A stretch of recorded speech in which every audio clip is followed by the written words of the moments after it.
श्रीलंका के साथ होने वाले 2 टेस्ट मैचों की सीरीज के लिए भारतीय टेस्ट टीम का जो ऐलान है वो कर दिया गया है। शुभमन गिल जो है वो टीम की कप्तानी करते हुए नजर आएंगे, वहीं उप कप्तानी का जिम्मा इस बार केएल राहुल को दिया गया है। आपको बता दें कि बड़ी बातें सिलेक्शन की ये है कि ऋषभ पंत की वापसी जो है वो इंडियन टेस्ट स्क्वाड में हुई है, रविंद्र जडेजा की वापसी हुई है। वहीं एक और बड़ी बात यह है कि सारांश जैन जो ऑलराउंडर खिलाड़ी हैं 33 वर्ष के, उनकी भी जो है टीम इंडिया में एंट्री हुई है और सबसे ज्यादा उन्हीं को लेकर चर्चा हो रही है कि अचानक से उनकी जो एंट्री है वो आखिर कैसे पॉसिबल हुई। इन चीजों को समझेंगे। हमारे साथ राकेश रंजन जी हैं, हमारे क्रिकेट एक्सपर्ट। रंजन जी, 2 टेस्ट मैचों की सीरीज होनी है, उसका टीम अनाउंस हो गया है, क्या बड़ी बातें हैं सिलेक्शन की? देखिए, बड़ी बातें आपने अभी बताई। देखिए, जो कुछ कंसर्न है उस पर हम बाद में चर्चा कर लें, लेकिन पहले हम बता दें कि ये 15 सदस्यीय टीम है और टीम के कप्तान एक बार फिर से शुभमन गिल बनाए गए हैं। उप कप्तान जो है वो केएल राहुल होंगे। रविंद्र जडेजा की वापसी हुई है, ये एक बड़ी खबर है। नाम अगर आप देखें तो जसप्रीत बुमराह का भी इस टीम में है, लेकिन वो सब्जेक्ट टू फिटनेस है। और इसके अलावा साई सुदर्शन भी इस टीम में हैं, लेकिन वो भी सब्जेक्ट टू फिटनेस हैं। और आप ये भी जानते हैं कि वाशिंगटन सुंदर चोटिल होकर पहले टेस्ट से बाहर हो चुके हैं। तो आप देखें, जो एक कंसर्न है वो ये है कि इंडियन प्लेयर्स के फिटनेस को लेकर है कि इतने सारे खिलाड़ी चोटिल हैं और ऐसा क्यों हो रहा है बार बार, ये समझना थोड़ा मुश्किल है। लेकिन खैर, हम आज टीम पर बात कर रहे हैं। श्रीलंका के खिलाफ 2 टेस्ट मैचों की सीरीज 15 अगस्त से शुरू हो रही है। जो पहला टेस्ट मैच है वो गाले में खेला जाएगा और जो दूसरा टेस्ट मैच है वो 23 अगस्त से कोलंबो में होगा। एससीजी में वो मुकाबला होना है। भारतीय टीम अगर आप देखें तो 2017 के बाद टेस्ट सीरीज खेलने के लिए श्रीलंका जा रही है, मतलब 9 साल के बाद। जो टीम चुनी गई है इसके लिए अगर आप उस टीम को देखें तो 5 बैटर आपको दिखाई देंगे, 2 विकेट कीपर हैं, एक तो ऋषभ पंत हैं और दूसरे ध्रुव जुरेल हैं। तो ये 2 विकेट कीपर टीम में हैं। इसके अलावा 3 स्पिन ऑलराउंडर हैं इस टीम में, जिसमें रविंद्र जडेजा हैं, मानव सुथार हैं और सारांश जैन हैं। इसके अलावा कुलदीप यादव भी हैं। तो 4 स्पिनर। जब आप श्रीलंका जाते हैं तो स्पिनर्स की संख्या ज्यादा होना लाजमी है। वैसे तेज गेंदबाज भी टीम में 4 हैं, जिसमें जसप्रीत बुमराह, मोहम्मद सिराज, प्रसिद्ध कृष्णा और गुरनूर बरार हैं।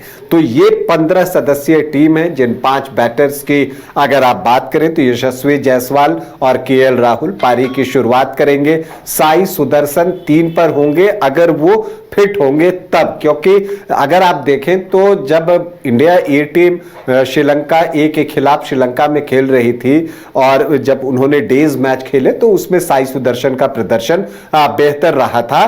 तो वो हैं, अगर वो फिट होंगे तो 3 पर खेलेंगे, नहीं तो देवदत्त पड्डिकल हैं, वो भी इस टीम का हिस्सा हैं और कप्तान शुभमन गिल तो हैं ही। तो ये 5 बैटर हैं, 2 विकेट कीपर ऋषभ पंत और ध्रुव जुरेल, 3 ऑलराउंडर रविंद्र जडेजा, मानव सुथार, सारांश जैन, इसके अलावा एक और स्पिनर कुलदीप यादव और फिर जसप्रीत बुमराह, सिराज, प्रसिद्ध कृष्णा और गुरनूर बरार। लेकिन जो सबसे चौंकाने वाला नाम है वो नाम है सारांश जैन का। 33 साल से उनकी आयु अधिक की है और आपको बता दूं कि 33 इयर्स प्लस में जो है वो टेस्ट के लिए डेब्यू करने वाले दूसरे खिलाड़ी बन सकते हैं आफ्टर रॉबिन सिंह।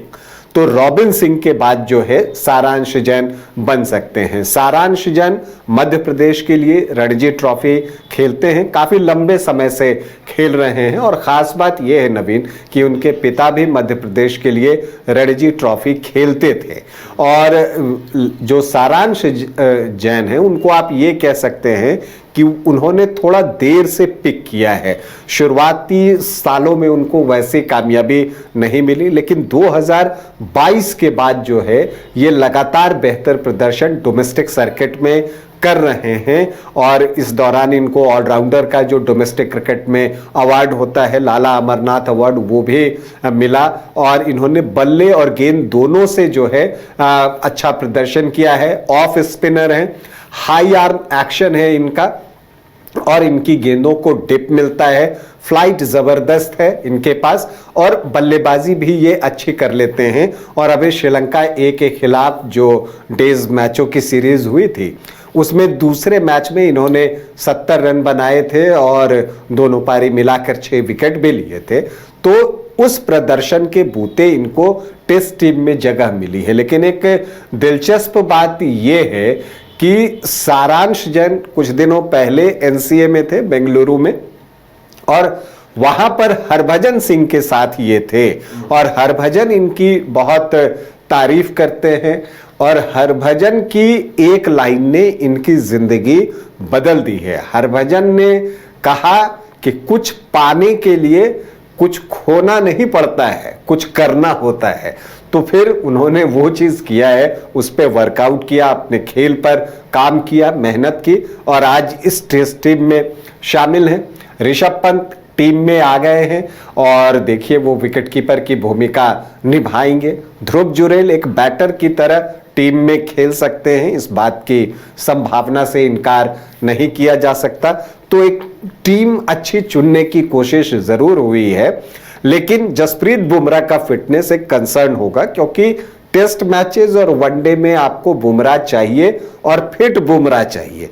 तो हम उम्मीद करते हैं कि बुमराह फिट होंगे, सिराज की वापसी होगी। और देखिए अभी वर्ल्ड टेस्ट चैंपियनशिप भी चल रहा है, भारतीय टीम 5वें स्थान पर है, श्रीलंका हालांकि उससे एक स्थान और नीचे है। तो ये WTC साइकिल में भारत का पहला विदेशी दौरा है, तो यहां पर उनको जो है बेहतर करना है ताकि WTC में उनकी स्थिति बेहतर हो। श्रीलंका में मुकाबला है तो एक चुनौतीपूर्ण मुकाबला है। हालांकि जब आखिरी बार इंडियन टीम टेस्ट सीरीज यहां खेली थी 2017 में, तब भारतीय टीम को 3-0 की जीत मिली थी, जहां तक मुझे याद है। तो इसीलिए मुझे लगता है कि टीम वहां बेहतर करे। हालांकि स्पिनर्स के खिलाफ खेलना आसान नहीं होता, विकेट थोड़े धीमे होते हैं, स्पिनर्स के लिए हेल्पफुल होते हैं, टर्न होती है गेंदें, तो इसीलिए। और इंडियन बैटर्स को माना जाता है, रिसेंट पिछले 5-7 सालों में आप देखें कि स्पिनर्स को बेटर तरीके से इंडियन बैटर्स नहीं खेल पा रहे हैं। तो एक चुनौती ये है, तो इसीलिए एक मुकाबला बहुत क्लोज होगा। और उसके लिए जो उपलब्ध टीम थी उसमें जो बेस्ट चुना जा सकता है वो चुना गया। हालांकि अक्षर पटेल को जगह नहीं मिली है, और इसलिए भी यह संभव नहीं था कि मानव सुथार ने अफगानिस्तान के खिलाफ अच्छी गेंदबाजी की थी और रविंद्र जडेजा की वापसी हुई है। तो रविंद्र जडेजा टेस्ट टीम में प्लेइंग 11 का हिस्सा होंगे, ये मानकर चलिए। कुलदीप यादव भी 11 में होंगे, ये भी मानकर चलिए।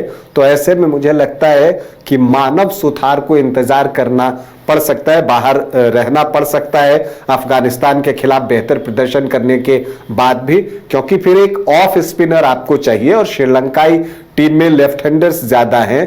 तो ऐसे में सारांश जैन का जो है टेस्ट डेब्यू अगर आप श्रीलंका में होते हुए देखें तो आश्चर्यचकित होने की जरूरत नहीं होगी, क्योंकि पहले टेस्ट में वाशिंगटन होंगे नहीं।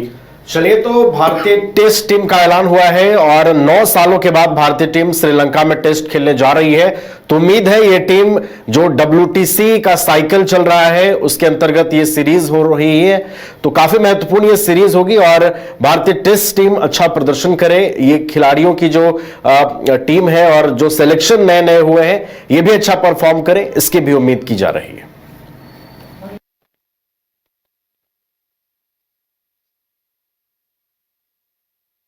घर रहने का मकान भर नहीं, ये खुशियों की तिजोरी है। दरवाजे पर दस्तक देता पड़ोस, खिड़कियों से उमड़ आता आसमां, तारों में उलझी ऐसी ना जाने कितनी दास्तां। कहती हैं चले डायमंड सिटी, एक सफर हम सफर के साथ अपने घर तक। Diamond city life long bonding, 500 से ज्यादा खुशहाल डायमंड परिवार। जल्दी करें, सिर्फ 200 फ्लैट बाकी। आज ही बुक करें अपना आशियाना।